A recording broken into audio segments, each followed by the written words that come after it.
Welcome back to the Tracy Take. Today, Ryan and I will be doing our second in our new series called Season Review. We will be going in draft order, so we will be doing the Detroit Lions.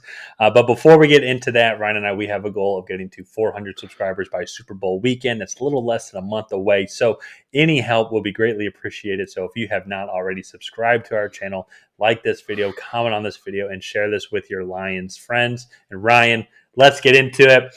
Let's do it. The Lions, they became everyone's what's it called?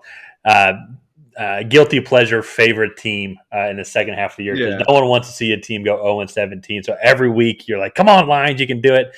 And they ended up actually winning too many games, getting rid of the first pick for them. But I don't think that it's going to Yeah. be too much of an issue, because I think they will gladly take a second pick. But we're going to go into the good, the bad, and what we think that they need to address going into the offseason. So, Ryan, what do you think went well for the Lions this year? Well, so first of all, I have to applaud. I think Dan Campbell. I Yes. don't know a whole lot about, or I don't know how much he really knows, like about like X's and O's. But I think he's a very good leader, and I think he knows how to get a group of guys to play hard. Mm-hmm. Because I think this Lions team just had a very physical personality to it. Mm-hmm. Even though they went 4-13, 3-14. 3-14. So 3-13 and 1. 3 Or 13 three and thirteen 1. and one. That's right. Yeah. That's right. Because they had the tie with Pittsburgh. They Yeah. probably should have won anyways. But Yeah. I think this team just played really physical. I think their offensive line, I think, is a perfect example of that. They ranked 15th, and they missed Frank Ragnow and Taylor Decker for a certain period of time. Frank Mm-hmm. Ragnow has been out since week 4. But Penei Sewell was a great addition to that offensive line. I think it really adds a lot of physicality. And I think next year, when they have both Taylor Decker, Penei Sewell, and Frank Ragnow all playing at a high Yeah. level, I think this offensive line will really be good. And it'll really help boost this run game, which was not that great this year. Mm-hmm. And then lastly, I think they have some good pass catchers. I think they hit on Amon-ra St. Brown, who was in the PFF top 25 wide receivers of 2021. He caught 90 passes for 912 yards and 5 touchdowns, and he had really limited production. I think in the first 6 to 8 weeks of the season, he did a lot of that, like probably 2/3 to 3/4 of that in the latter half of the season. Yeah.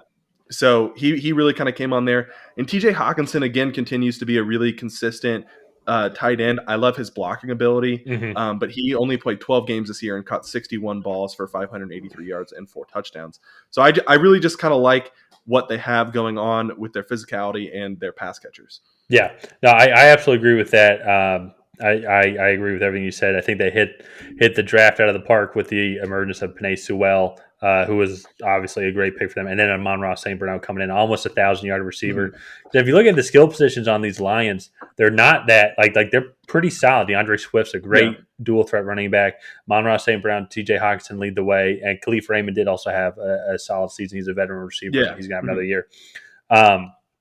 But then their offensive line is solid, and Jared Goff didn't play horribly. In 14 games, he had over 3,200 yards, 19 touchdowns with 8 picks. I think I don't think I could ever say this before about a team that is picking second overall. But I think one of the good, that's also kind of segues into the bad, is how they just couldn't close out games. But the Lions could have legitimately made the playoffs this year.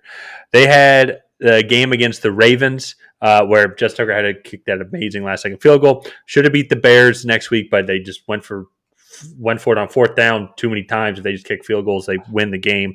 Should have beat Minnesota, but they also had to kick a last second field goal. That's 3 weeks in a row of games. Should have beat the Steelers where they tied. Could have beat the Browns. Could have beat the Bears. Did end up beating the Vikings. Could have beaten the Falcons and did end up beating Arizona and Green Bay. That's 10 wins. That would have gotten them into the playoffs. So the fact that they did compete with all these games, now they're getting this second round pick. I would say that's kind of the half good, and then also leading into the bad where they just struggled to close out games. They had a lot of games where they were winning and could have won, but it just didn't go their way. So guess kind of looking on the bright side for picking second overall. One of the things I think for bad for me is just their defense overall. There's a lot of bright side where they seem like I agree with you. Dan Campbell was able to get these guys to play tough, but just at the end of the day, I think some major injuries affected Yeah. it because they were 31st overall in points allowed, and then 24th in passing and 28th in rushing yards allowed. Yeah. Losing Jeff Okudah did hurt.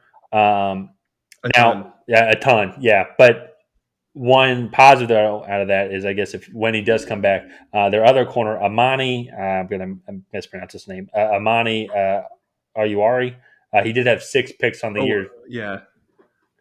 I forget how to pronounce it, but it's like a great name. It's a great name. Yeah. I love it. But those 2 cornerbacks, if Jeff Okudah can come back, that could be a solid 1-2 cornerback for that team. But the defense, I think, is definitely going to be one of the main things that they're going to need to focus on. Yeah, no, definitely. And I think that's a good transition because that, to me, was their biggest bad. I actually thought offensively they were fairly competent. And defensively, I think they just got too injured to where they couldn't really put up that much of a fight. But in the offseason, how much cap space do they have? $30.3 million. Okay, so I don't think they have any big free agents that could potentially leave their team. Charles Harris is the free agent that they signed. He is their sack leader at 7.5. But according to Spot Track, I think it was Spot Track. I think that's the name of the site I was looking at. He will be relatively inexpensive compared to some of the other guys. Maybe $2-3 million, something that they can afford, especially if he's your sack leader. Nick Williams is a defensive tackle. He only had 0.5 sacks. He's going to be their most expensive free agent to re-sign. But he could be crucial in the run game, or if they would want to move on to him and maybe get a younger defensive tackle, they could do that. Yeah, but they don't. Cheaper. But they don't have anybody like Jeff Okudah that could potentially be leaving that they would have to pay $17 million. That's over half their cap hit. So I think that they have a lot of room in free agency. They can go out and spend some money and just acquire some good players. But if they want to go out and acquire a good guard to kind of really bolster up that offensive line, maybe go out, add a guy like Allen Robinson from the Bears, try and steal a division guy, and just kind of add good pieces. And then to me, the front seven needs to be bolstered. So if they can spend some money there or improve on that in the draft, I think that is where they're definitely going to go in the draft, is on that defensive line. At the second pick, the decision is actually kind of easy. I think you're picking either Kayvon Thibodeau or Aiden Hutchinson. You're just picking the one that comes to you because I think the other one is going to go first. Yeah. So that for me is, I think, kind of what they should do. And again, similar to Jacksonville, I think they just need to add good pieces. The difference here for me is I think Detroit is actually a lot closer to competing for a playoff spot than Jacksonville is. Yeah, I agree with that statement right there because, like I said, it's rare to see a team pick second overall and be like literally six different plays throughout the entire season go their way, and then they're in the playoff. Generally, they had 3, if I'm off the top of my head, 3 games where they lost by a last-second field goal. And how many times does that happen where it is like there's not much else you can do? It's just the other team had the ball last. The team is solid.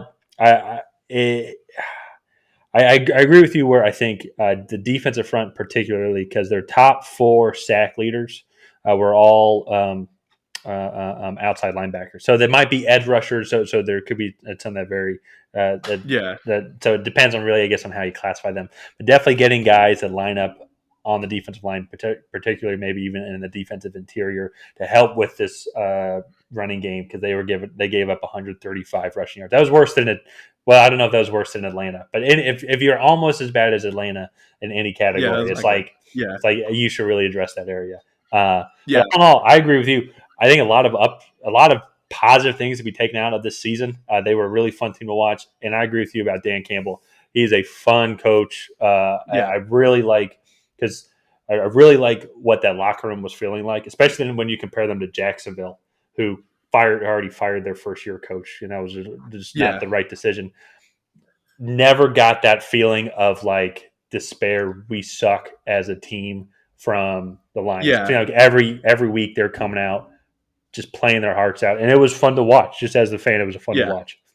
Yeah, no, and I think Dan Campbell has done a really good job, and I am a Dan Campbell fan, I guess you could say. Mhm. I think he has something going here in Detroit, and yeah, I'm looking forward to see what they do in the offseason and into next year, because I really think this could be a Cincinnati like team where they go from a top 5 pick to potentially in the playoffs. So Potentially. yeah. Potentially. So, but other than that, I think that's going to do it for this episode of the Tracy Take. If you guys have not already, please go ahead and like and subscribe. Tyler and I are trying to hit a goal of 400 subscribers by the Super Bowl. So if you can help us reach that goal, we would be very much appreciative. But other than that, we'll see you guys next time.